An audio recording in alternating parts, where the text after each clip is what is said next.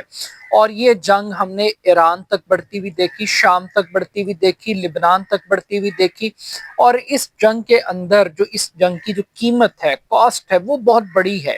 اب یہ سوال اٹھ رہا ہے کہ آیا اس غزہ جنگ کا جو کہ 15 ماہ پر مشتمل تھی، اس جنگ کا فاتح کون ہے اور فتح کا کرائٹیریا کیا ہے؟ یہ بہت ایک بڑی بحث چل رہی ہے اس وقت۔ تو اگر ہم یارڈ سٹک دیکھیں پریکٹیکلی کہ 46,000 قیمتی جانیں وہ اس جنگ کے دوران ضائع ہوئیں،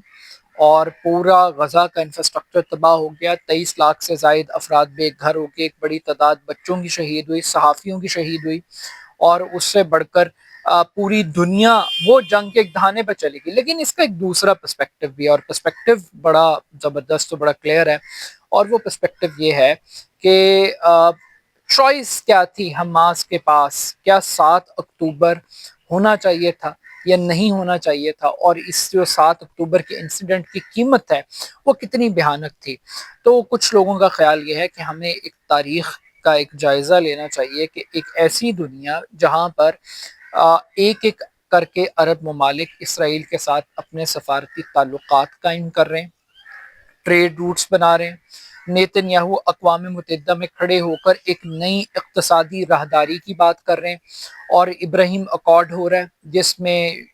بحرین، متحدہ عرب امارات، سوڈان، یہ سارے ملک اسرائیل کو نہ صرف تسلیم کر رہے ہیں بلکہ وہ فلسطین کی سپورٹ سے بھی پیچھے ہٹتے ہوئے دکھائی دے رہے ہیں۔ تو اس سینیریو کے اندر کہ جہاں پہ فلسطینیوں کا جو حق آزادی ہے، جو ان کا کلیم ہے ریاست کا، وہ چھینا جا رہا ہے اور تجارت کو ترجیح دی جا رہی ہے، تو ان کے پاس ایک لاسٹ ریزورٹ کیا تھا؟ ایک امیج تھا اس پوری جنگ کے سے پہلے کہ اسرائیل ناقابل تسخیر ہے، اسرائیل کا جو دفاع ہے وہ انڈیفیٹیبل قسم کا ان کے پاس صلاحیت ہے اور جدید اسلحہ ہے، ان کو چیلنج نہیں کیا جا سکتا، لیکن حماس نے چیلنج کر کے دکھایا۔ اس پوری 15 ماہ کی جنگ کے دوران جہاں قیمتی جانیں ضائع ہوئیں اور بڑے ٹارگیٹڈ آپریشن اسرائیل نے کنڈکٹ کر کے پوری دنیا کو حیران کر دیا، اسپیشلی اسماعیل ہانیہ کی شہادت ہو یا حسن نصر اللہ کی شہادت ہو یا یحییٰ سنوار کی شہادت ہو، اور اس سے بڑھ کر جس طریقے سے ٹیکنالوجی کو ایک ویپن کے طور پہ استعمال کیا اسرائیل نے، جس میں پیجر بلاسٹ ہوئے، واکی ٹاکی کے بلاسٹ ہوئے، اور حیران کر دیا اسرائیل نے ٹارگیٹڈ ایکٹیویٹیز کر کے۔ لیکن اس سب کے باوجود اسرائیل اپنی اس امبیرسمنٹ کو نہیں چھپا سکا۔ حماس کو اس چیز کا کریڈٹ ضرور جاتا ہے کہ کم سے کم نئی نسل کو جو کہ یورپ میں بستی ہے، امریکہ میں بستی ہے، برطانیہ میں بستی ہے، اسرائیل کا چہرہ دکھا دیا ہے، اسرائیل کا ایک مکروہ چہرہ ایکسپوز کیا پوری ویسٹرن سوسائٹی کے سامنے، گورنمنٹس کو ایکسپوز کیا، عالمی ضمیر کو پریکٹیکلی ایکسپوز کیا، اور دنیا کے سامنے یہ دکھایا کہ یہ اسرائیل کا اصل چہرہ ہے جو نہ انسانیت پہ بلیو رکھتا ہے، نہ ہیومن رائٹس کے اوپر یقین رکھتا ہے۔ تو یہ ساری کی ساری چیزیں ہوئیں، اور رنگ، نسل و مذہب کی قید سے آزاد لوگ اس وقت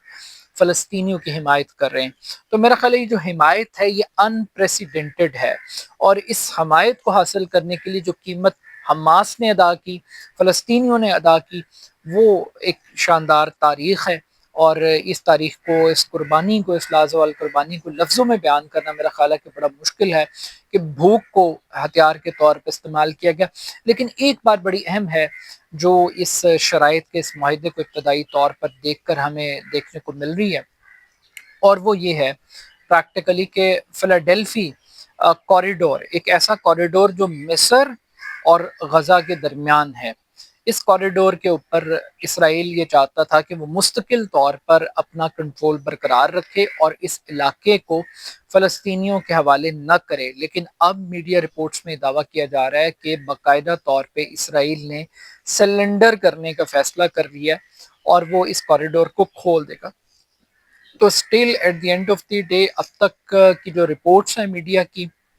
وہ بہت پازیٹیو ہیں، لیکن یہ پازیٹیوٹی کب تک برقرار رہے گی اور کب تک اس کے اوپر عمل درآمد ہوگا، یہ ایک بہت بڑا کوسچن مارک رہے گا۔ بہت شکریہ۔